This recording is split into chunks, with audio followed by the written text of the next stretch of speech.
Dedicated to eastern and southern Kentucky. This is WYMT Mountain News This Morning. Good morning, I'm Caroline Mueller. We are right at 6 a.m. this morning, and today's date is Monday, May 5th. Let's check in with meteorologist Megan Dusmel for a look at your forecast this morning. Now, Megan, it was a little bit chillier than I would like, but I know some people prefer that cooler weather, so maybe it's a nice break for some, but is it going to heat up any today?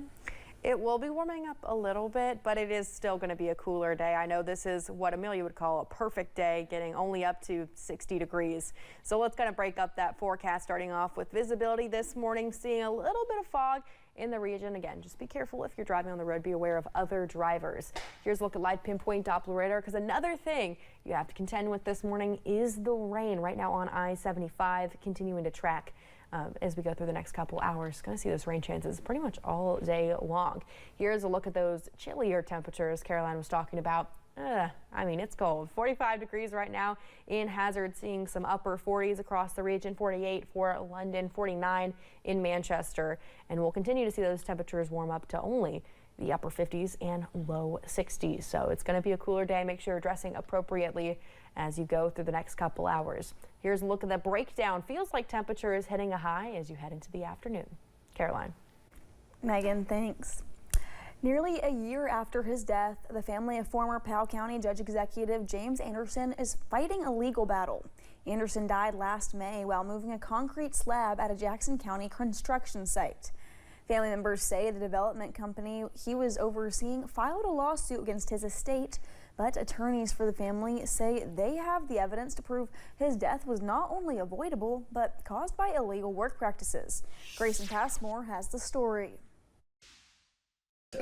It breaks my heart to think about this happening to another family. I've seen how it's devastated ours. Clayton Anderson lost his father and the former Powell County Judge Executive James Anderson nearly a year ago. Like in the middle of the night, he would take out heaters or whatever to older folks in the neighborhood that maybe didn't have that, or fans, whatever they needed, you know. Families say Codell Construction hired Anderson to supervise work being done by Rising Sun Development on a new school in Jackson County. Kentucky State Police say Anderson fell off an equipment trailer while unloading concrete tiles and later died at a hospital. But attorneys for his family say there's more to the story, and they say this video and the public records they obtained prove it.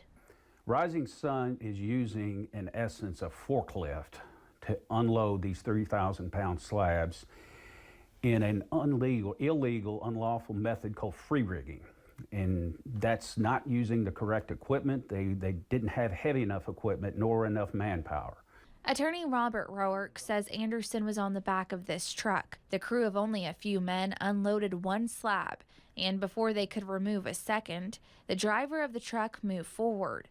We'll stop the video here, but the second slab comes loose and it and Anderson are knocked off the truck. Anderson died shortly after. We want the public to know about this free rigging. It's dangerous.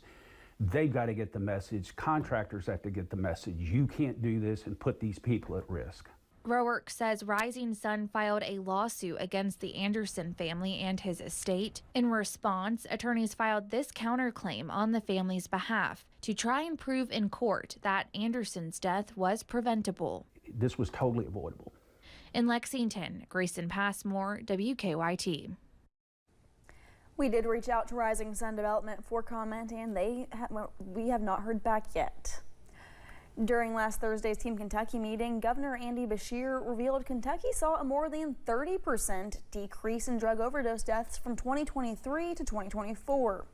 It's according to Kentucky's 2024 overdose fatality report. One county in particular is starting to see improvements.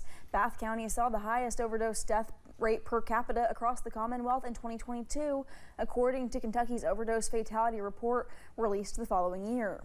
Now, as we approach the halfway point of 2025, officials say there's only been one overdose so far. We would like no overdose deaths here in this county, absolutely. Hearing that it's just one, having just one compared to 20 means that changes are being made. We're going in the right direction. The most recent overdose fatality report says fentanyl continues to be the leading drug in overdose deaths here in Kentucky. A Chicago man was arrested after police seized several pounds of meth and cocaine. Last week, the Madison County Drug Task Force and other agencies executed a search warrant at a home in Fayette County. The search warrant was a result of a months-long drug trafficking investigation. Kevin Sanders was charged with multiple counts of drug trafficking as well as multiple counts of possession of a handgun by a convicted felon. The Wayne County Commission in West Virginia discussed temporary EMS locations within the county last Thursday. Commission President Travis Thompson says they will no longer consider Webb Branch Road for a temporary location. Thompson says no permanent locations for consideration are under contract, but the commission is in negotiations with 2 locations. Commissioners say they are working on another location in the Pritchard area, which will be voted on at the next meeting. A precautionary safety project is set to begin soon along a section of Kentucky 321 in Johnson County. Transportation cabinet officials say construction is slated to start on Monday and will take several weeks to complete. They say the project is being done to address areas that could become possible hazards in the future. Transportation cabinet officials say Kentucky 321 will be closed during the time of construction and that drivers need to seek alternate routes. Students at Marshall University are teaming up with the Facing Hunger Food Bank for their annual Empty Bowls fundraiser. Beginner art students make 20 bowls and advanced art students make 40. Proceeds from the event go to the food bank. The Facing Hunger Food Bank provides food to about 130,000 people per year. Organizers saying this is a way for students to sell their art and benefit the community while doing so. It's like so rewarding seeing someone like pick up your bowl and like sing your name, and like sometimes they'll even seek you out, you know, like if they like your style. I just love seeing like my art like out there in the real world, like literally making a difference and not in my studio, you know. Along with selling bowls, students visit the food bank and learn about the services it offers to the area. This is the 22nd year for the event. There was a big celebration at Dollywood on Friday, the park marking its 40th birthday this weekend. Dolly welcomed the crowd herself and hinted at what's to come in the future. Next year, a 5-story indoor attraction will open, but we do not know exactly what it is yet. Dolly says she is thankful for all of the memories. Love watching all those things happen, seeing all the new dreams that we talk about through the year, at the end of the year, what we may do next year. And I just get excited about making things happen and seeing things happen, being a part of things happening. And so it's just all a big old joy for me. The park has grown to more than 150 acres, 2 resorts, and more. Dolly said she was worried on day one that no one would even show up.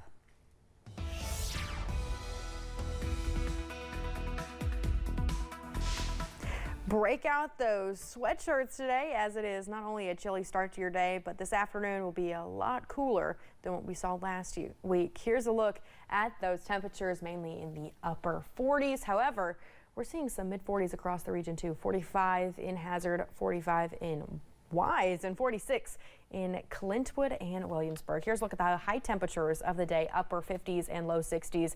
Definitely a big change from those 80s we saw last week. So definitely going to be a chillier day for your Cinco de Mayo. Here's a look at live pinpoint Doppler radar. Just watching this line roll through the region. We'll continue to see rain chances on and off throughout the day. Here's a look at the next 12 hours for you. We're going to see chances of rain pretty much all day long, tapering out as we're heading into those evening hours. Stay with us. More Mountain News is on the way.